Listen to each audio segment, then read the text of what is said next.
Voilà, je suis éducatrice spécialisée à la MAS de Grignols. Je vous présente un petit outil qu'on utilise sur site. Ce sont des pictogrammes pour les personnes autistes qui présentent un déficit en communication. Donc ce sont des pictogrammes pour leur indiquer ce qui est attendu d'eux ou pour leur indiquer leurs émotions, pour les féliciter. Donc par exemple, celui-ci c'est pour associer l'émotion content. Donc quand ils sont contents, ils n'ont pas forcément le sentiment ou le mot pour mettre sur l'émotion. Donc on leur présente le pictogramme associé à leur propre émotion.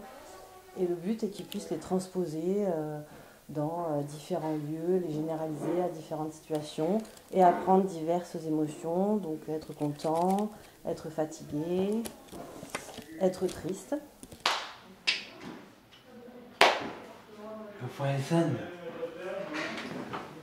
Geoffrey quoi? Répète s'il te plaît. Geoffrey Sand. Geoffrey Desarnaud, oui c'est Geoffrey Desarnaud, bravo. Et comment ça va Geoffrey Desarnaud? Tu as quand même dit que tu avais mal aux pieds. Assieds-toi. Dans ce kit de communication, l'un va vous aider à signifier la douleur. C'est un projectif d'un homme nu, puisqu'on a certaines personnes autistes qui peuvent quand même localiser très précisément leur partie du corps. On l'a en plusieurs formats, puisque pareil, au niveau de la vision, il faut s'adapter à la vision de la personne, ça peut être petit ou plus grand. Et ainsi, ça leur permet de pouvoir montrer qu'ils ont mal aux pieds, qu'ils ont mal à la main, à la tête, et on peut donner un traitement antalgique adapté à la localisation de la douleur. Parce que la douleur, c'est pas quelque chose qu'ils vont exprimer.